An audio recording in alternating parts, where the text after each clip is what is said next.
Hello, this is a presentation of the paper exploring value-sensitive design for blockchain development, and is motivated by the potential impact that blockchain technologies might have in society, especially regarding human values, and the conflicts that might arise because there are some values that are favored by these technologies.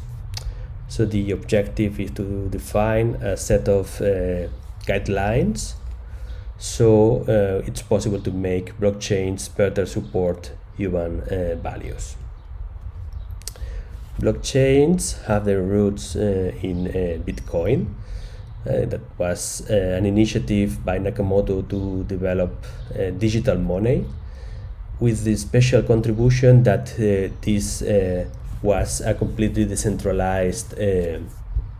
project, so no one was responsible of keeping track of every Bitcoin. There was no central entity with that power.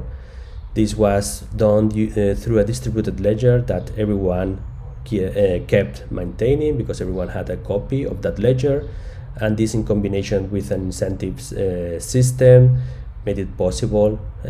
by just incentivizing proper behavior to have such a system, a reliable one, without requiring a centralized mechanism to keep track of the Bitcoin transactions. This is extended in second generation blockchains like Ethereum, in the sense that these transactions are not just currency transactions, but are transactions about a shared computer that is also run by every node, like a distributed ledger previously mentioned. So there's the guarantee also through incentives that these shared computers are executing in the same way on every node,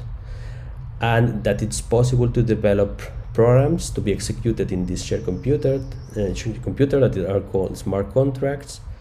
that it can be trusted that will be executed in the same way in every of the nodes. And so you can have confidence that they will be executed if they are programmed. So, for instance, it's possible to develop an escrow payment mechanism without requiring a third party that acts as intermediary. Overall, this has a big potential because it changes the way people and organizations might build trust among them, and also might drive a shift in control of money, law, and government. So this is also seen as managed by many of the current intermediaries. And this can even, in the longer term, suppose a shift in the way that humans and machines interact in our society, especially that they can do that autonomously. And for instance, we might see someday self-driving cars that get paid and use the income to pay their energy consumption and repairs in a completely autonomous way. So based on this potential impact of these technologies, it's important to confront the values that blockchain technologies favor, like especially autonomy, privacy, and trust, against other values, especially human values, and to do so from the beginning through the whole design process of blockchains and blockchain applications. And to do that, we are going to explore value-sensitive design. The approach is first to identify the stakeholders participating in different blockchain ecosystems, analyze the benefits and harms for each of them, and map these to the corresponding values, considering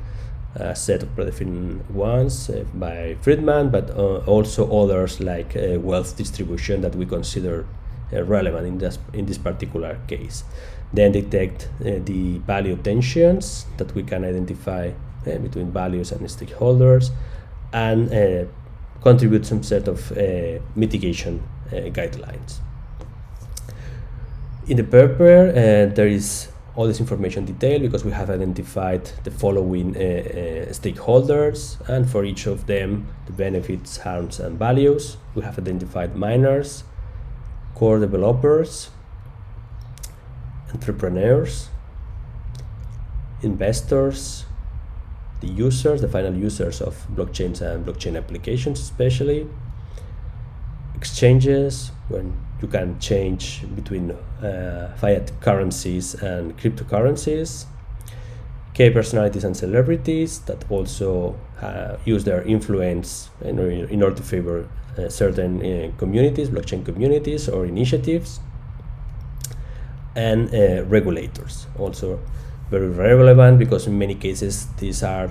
intermediaries in many of the ecosystems where blockchain might have some impact. So based on the analysis of all these stakeholders, the benefits, harms, and values for each of them, we have prepared a set of guidelines in order to help us analyze different blockchain applications, and we have applied these to a particular case, preliminary empirical investigation that we have carried out of the application that is called ETHICOMP. That is an application that tries to help farmers, especially in developing countries, to get funding for their projects, and also to attract people in more developed countries so they can use these as a mechanism to fund their initiatives, but also get some revenue based on the return of their investments that usually is bigger than that they can obtain through traditional banking in their countries. So here the idea is that everyone benefits from these transactions of money, and we have here blockchain as a mechanism to help build trust between the different stakeholders participating, and that we have identified as entrepreneurs, investors, users, and regulators that are indirect in this particular case. And the values that we have identified are human welfare, as we mentioned before, but also trust, autonomy, accountability, environmental sustainability, and wealth distribution. The preliminary conclusions are that there are some potential value tensions that we should address, especially in the previous situation, but also in general, that there are some trade-offs between the different competing values, especially with those that are favored by blockchain technologies, and that from these we can provide some guidelines instead, for instance, regarding privacy and how to encrypt or hash all personal data that goes into the blockchain. The future work focuses on additional empirical investigations, and from that additional studies to develop the whole set of value tensions and guidelines that help blockchain developments better take into account human values. Thank you for your time, and please use the online conference platform for any question that you might have.